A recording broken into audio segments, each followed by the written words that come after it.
This will be a short lecture on Psalm 23, the famous shepherd psalm that begins with "The Lord is my shepherd" and is a psalm of confidence. My name is Dr. Joe Sprinkle. We'll read it out of the English Standard Version, a psalm of David. The Lord is my shepherd, I shall not want. He makes me lie down in green pastures. He leads me beside still waters. He restores my soul. He leads me in the paths of righteousness for his name's sake. Even though I walk through the valley of the shadow of death, I will fear no evil, for you are with me. Your rod and your staff, they comfort me. You prepare a table before me in the presence of my enemies. You appoint my head with oil. My cup overflows.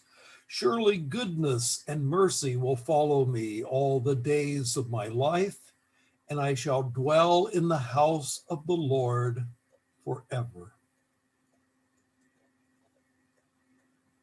Let me give you an introduction to Psalm 23.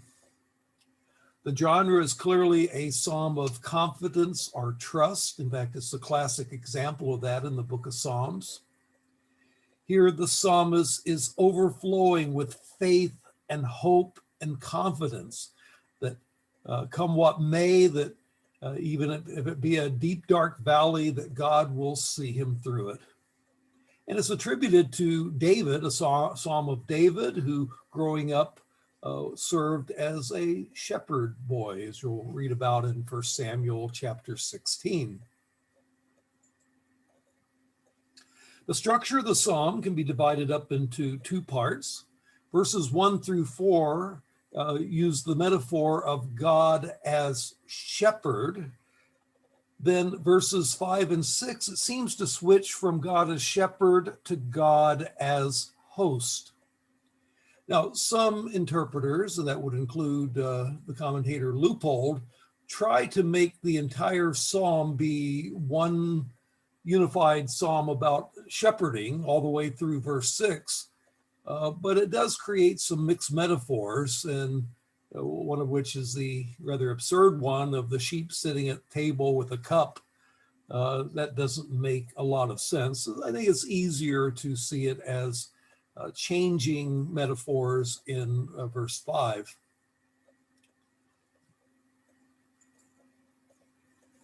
And of course, the shepherd metaphor tells us what God does for us. Like a shepherd, he protects, he provides, he guides.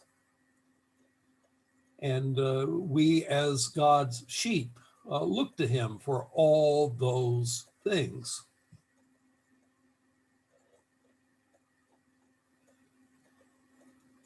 Now,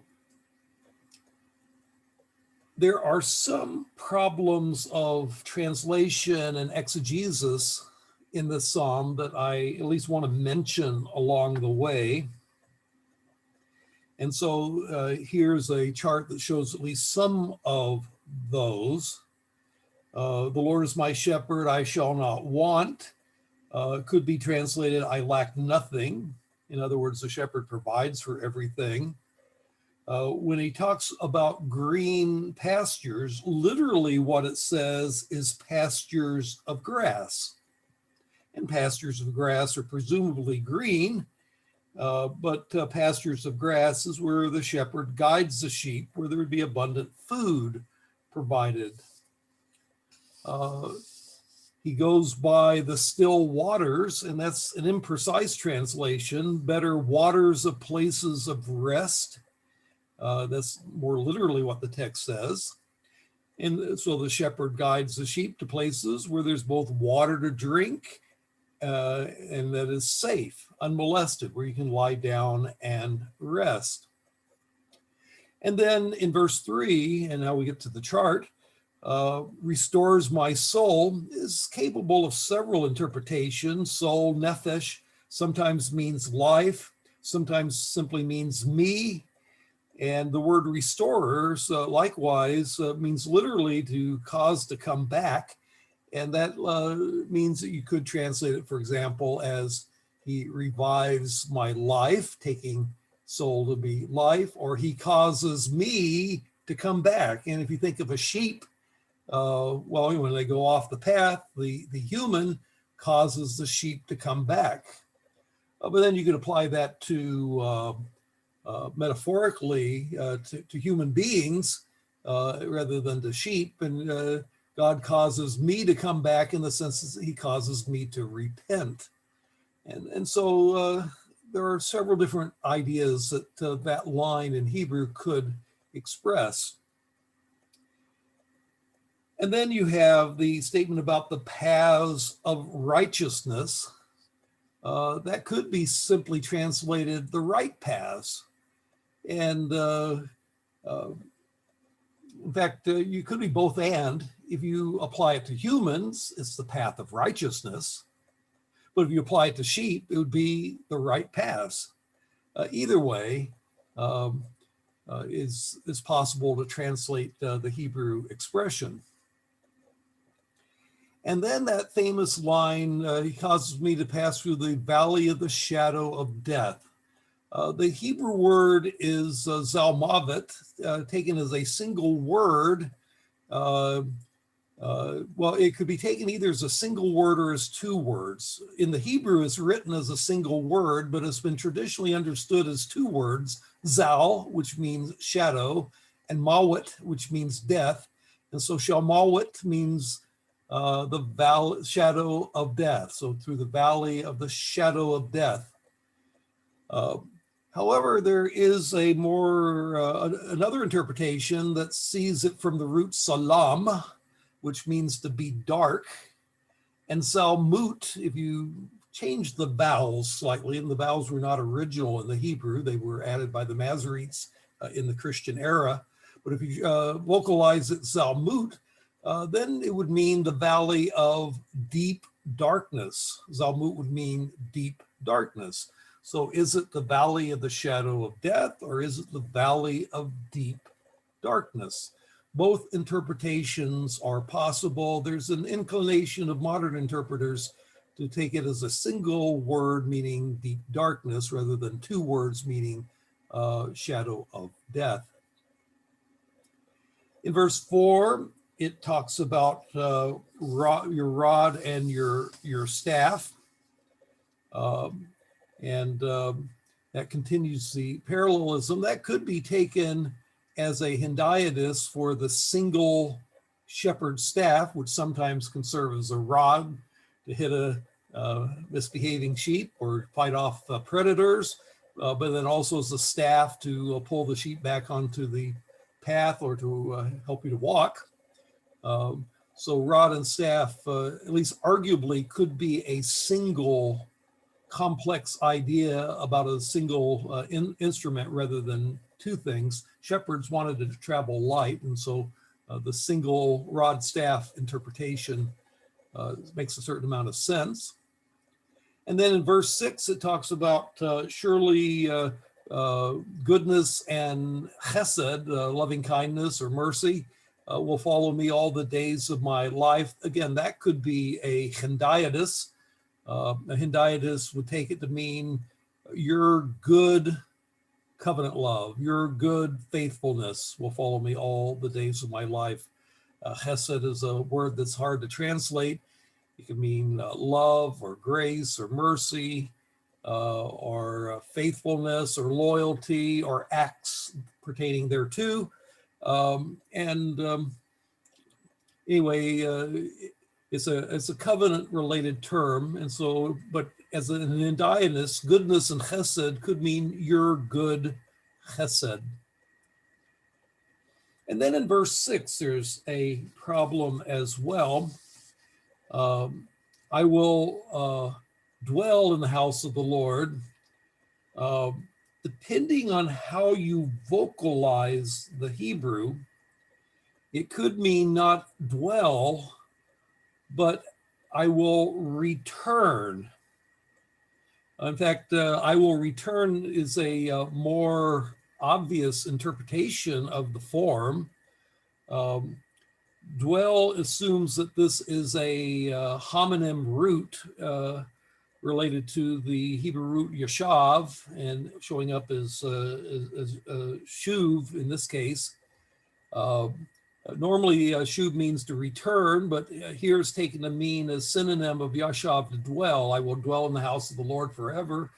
But it could equally well be taken as a perfect from shuv.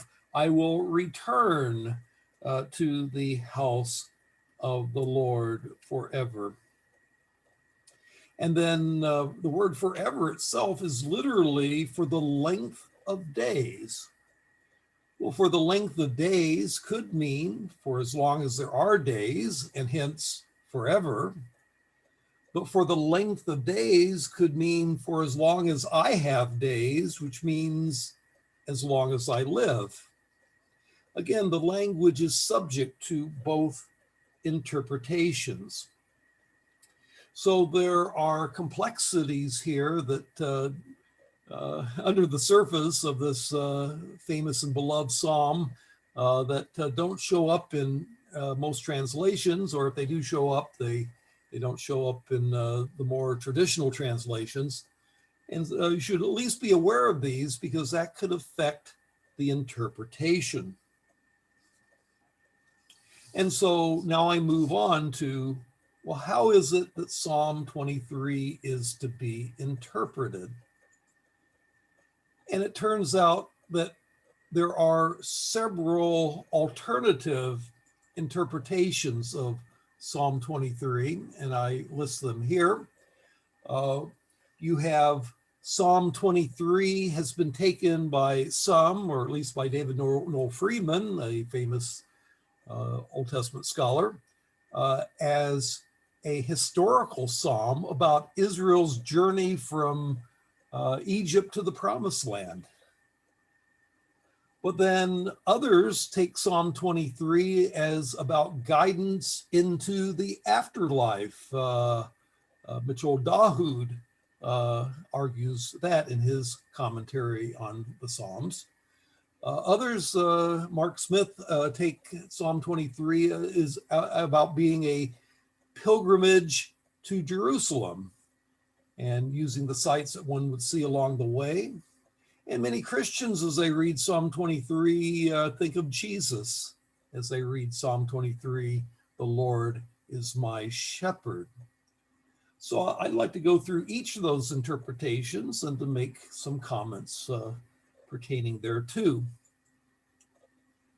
Now, in this first view, Psalm 23 is a historical psalm by David Noel Freedman. He would argue, first of all, that the I, the Lord is my shepherd, the I is not David, but Israel personified as an individual. And this addressing of Israel as a corporate personality is not uncommon. You'll get that in the Hebrew Bible quite often. Exodus 23, verse 20, I am sending my angel before you, in context referring to Israel, but the you is a singular you. There are singular yous and plural yous in Hebrew, but sometimes Israel as a nation is personified as if Israel were the patriarch from whom they all arrived, from Israel, Jacob. And this is all discussed in H. Wheeler Robinson, Corporate Personality in Ancient Israel. And so it would see this as about Israel, my shepherd, Israel speaking corporately. And this view finds some support in Psalm 80 and verse 1, give ear, O shepherd of Israel, you who lead Joseph like a flock. Their whole nation is the sheep that the Lord keeps. Well, if you take this line of interpretation, how can you make sense of it? Well, when he says, the Lord is my shepherd, I shall not want, or I lack nothing, he would take that in the line of interpretation. He would refer to what God did in the wilderness. So Deuteronomy 2 and verse 7, these 40 years the Lord your God has been with you and you lacked nothing. It actually seems to have similar language to Psalm 23, and therefore Freedman argues that it's drawing on this language in Deuteronomy. And then when it says that the shepherd leads the sheep to pastures of grass, green pastures, well, that parallels God's leading Israel to holy habitation in Exodus 15 and verse 13. And then when he leads them to waters of places of rest, well, that refers to the land of Israel. For 40 years, God loathed Israel and did not allow them to enter the place of rest, literally my rest in Psalm 95, verses 10 and 11. Menuchati, my rest, is similar to the word rest in Psalm 23. And that's in contrast with the waters of contention that they did go by at the beginning in Exodus 17, 1 through 7. But eventually God brought them to the place of rest, to the waters of place of rest, that is, to the promised land.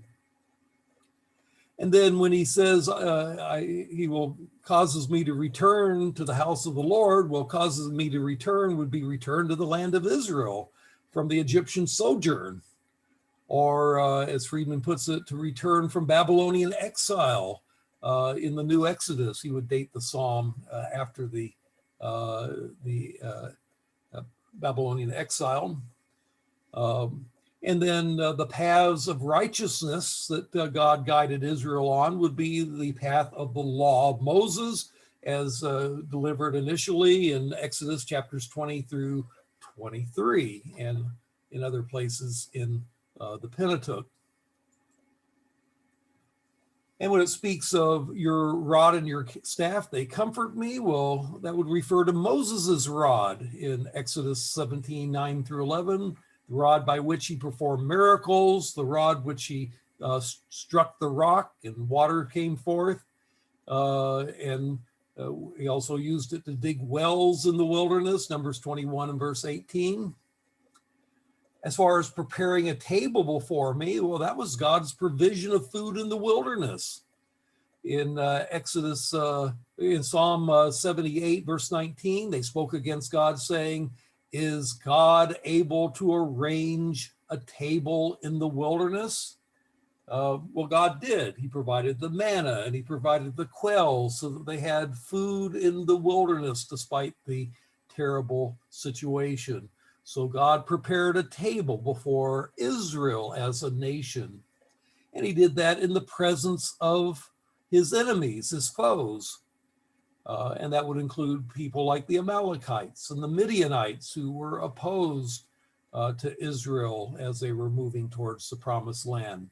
It would also be in the presence of Balaam, who attempted to curse Israel before they were able to enter the promised land. He prepared that table in the presence of the foes.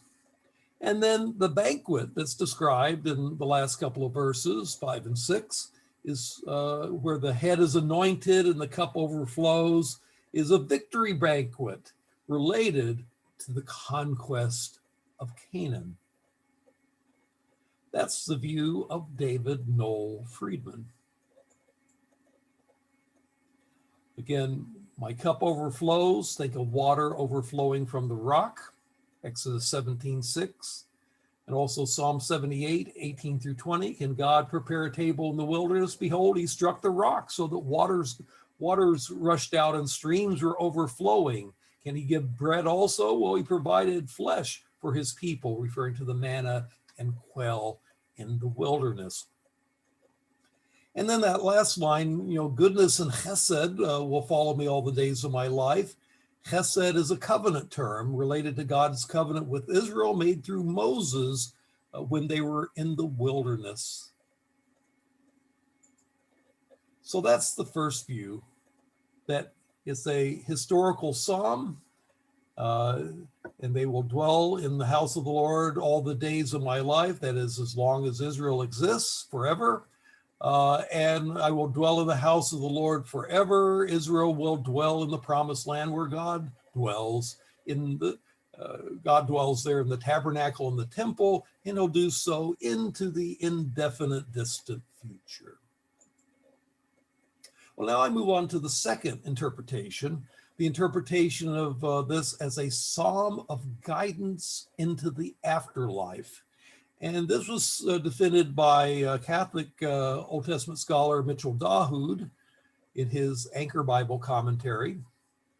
And he argues, quote, that the psalmist is quietly confident that Yahweh is his shepherd who will guide him through the vicissitudes of this life into the eternal bliss of paradise. Now, taken this way, the green pastures and still waters describe the Eleusinian fields, that's a term from Greek mythology, that is the abode of the blessed in paradise after death, where there is no want.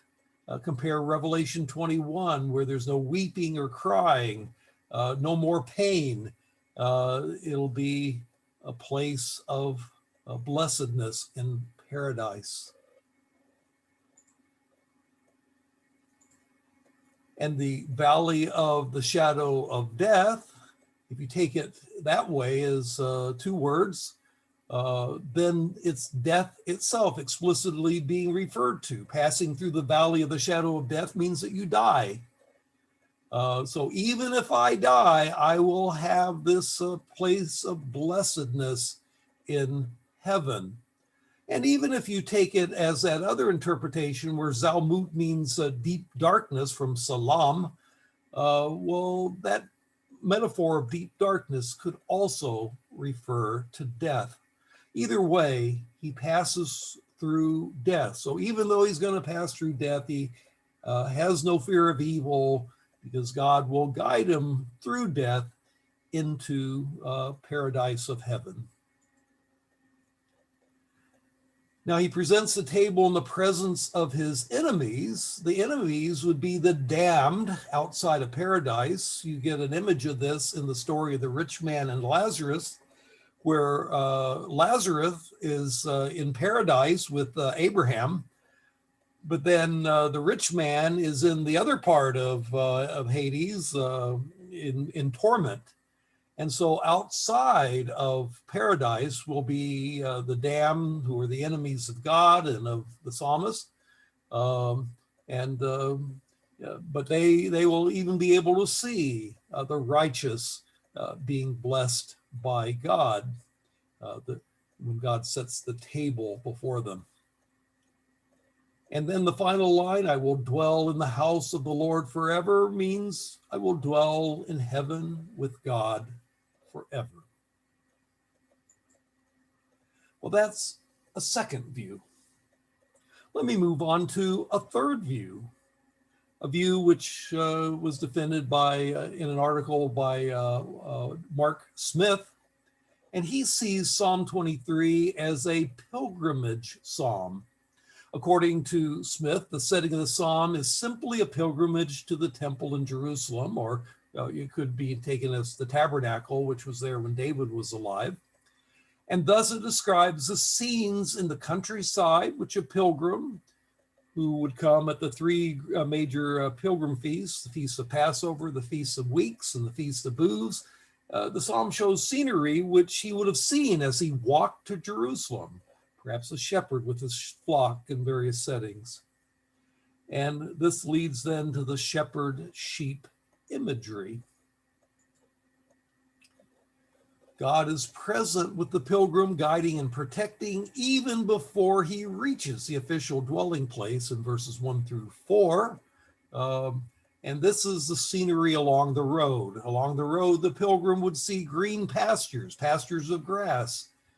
He would lie down like a sheep by the green pastures and by waters where he can rest. He would go on the right paths. God would help him not to get lost in these not too traveled routes to Jerusalem, since they would not travel that often so far away as to go to Jerusalem. And even though he travels through the valley of deep darkness, this would be literal deep dark valleys that he would pass through on the way to Jerusalem, places where bandits might hide to exploit the pilgrims trying to make pilgrimage to Jerusalem. Well, God is still with them and there to protect them. And then when he gets there, you have the banquet. And the banquet is a literal one at the house of the Lord, that is the tabernacle or the temple precincts. At the temple or tabernacle, a table would be set before the pilgrim to eat his sacrifice. See, what you would do when you got there, you'd offer what is known as a well-being or peace offering. And actually, most of the animal would have been eaten by the worshiper in these sacred precincts. The peace offering is described in Leviticus 3, and the fact that you would eat it and in the presence of God and rejoice before the Lord is mentioned in Deuteronomy 12 and verse 18. It would have been eaten in the sanctuary compound before the Lord. And so that's the literal table set before him. And priests would be around to anoint pilgrims with perfumed oil as a blessing for their having come on pilgrimage for this sacred occasion. And then at the end, when he says, I will return to the house of the Lord for the length of days, that would mean that he'll keep making pilgrimages as long as he lives. And according to this view, the psalm has nothing to do with the afterlife, but only about pilgrims making pilgrimage to Jerusalem. But now I move on to a fourth interpretation. The fourth interpretation is one common among Christians. As they read Psalm 23, they see Jesus. They see Psalm 23 as foreshadowing, if not even predicting, the coming of Jesus Christ, who calls himself the Good Shepherd, who lays down his life for the sheep, John chapter 10 and verse 11, and who has come to shepherd both Jew and Gentile, John 11 and verse 16. Certainly everything said in the Psalm of God is true of Jesus Christ, who guides and protects us in this life and into the heavenly abode of God above. It's hard for the Christian who knows John chapter 10 not to think of Jesus Christ when he reads Psalm 23. The psalm takes on a richer and fuller meaning for Christians when we read it in the light of Christ. So here are the four views: the corporate Israel view, the passage to the afterlife view, the pilgrimage view, and Jesus as shepherd view. The I in the corporate view takes I as corporate Israel, whereas the afterlife view makes it the person who's dying. The pilgrim view makes it the pilgrim going to the temple. The Jesus view takes it as the Christian. And where is it that God leads? Well, to the promised land in the corporate view, heaven in Dahood's view, to the temple in Smith's view, throughout life and all the way to heaven in the Christian view. The valley of deep darkness would be the wilderness wanderings where God nonetheless showed his presence. For Dahood, it's death. For the pilgrim, it would be the dark valleys where bandits lie on the way to pilgrimage to Jerusalem. For the Christian, it would be difficulties of whatever sort. It could include death, but other ones as well. Preparing the table would be for the corporate view, the food that God gave Israel in the wilderness, manna and quail. For Dahood, it would be the joys of heaven. For Smith's view, it's the feast in the temple for the pilgrim. And in the Christian interpretation, it'd be blessings, again, of whatever sort. The enemies in the psalm, the presence of the enemies that are mentioned would be the Amalekites and the Midianites in the corporate view, the damned who are excluded from heaven in the Dahood view, perhaps bandits or Gentiles in the pilgrimage view, although Smith doesn't elaborate on this idea, or various enemies, the world, the devil, and the flesh for the Christian view. And then dwelling in the house of the Lord for the length of days would be Israel, dwelling in the promised land for the corporate view.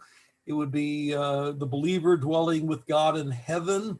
In Dahood's view, for Smith's view, it's returning to the house of the Lord as long as he lives, not forever, but for life. And then the Christian view would be ultimately living in God's presence now and forever. So that raises the question, which one of these views is correct? And I'm going to argue that in one sense, none of them are correct. That is to say that none of them are correct to the exclusion of the other ones, but rather, in a sense, all of them are correct, if not exclusively correct. In other words, the language of the psalm has been conveyed in metaphor in such a way that various applications of all kinds of circumstances is possible. The Lord is my shepherd to guide us through various aspects of our lives. Whether you're a pilgrim who's going to Jerusalem, or an Israelite passing through the wilderness, or a Christian today seeing God as guiding us and the church as a whole, all of those are correct. And it's true of the believer who sees Christ in the psalm, and the dying saint who takes comfort that the Lord will guide him through the dark valley of death into the life of heaven.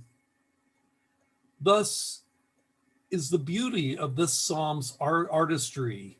The deep valley can be death or difficulties, whichever applies. I will return to God's abode forever, both in this life and the life to come, both literal abodes, temples or churches, and figurative abodes, approaching God in prayer, and heavenly abodes, which we approach at death. These are not a matter of choosing one or the other.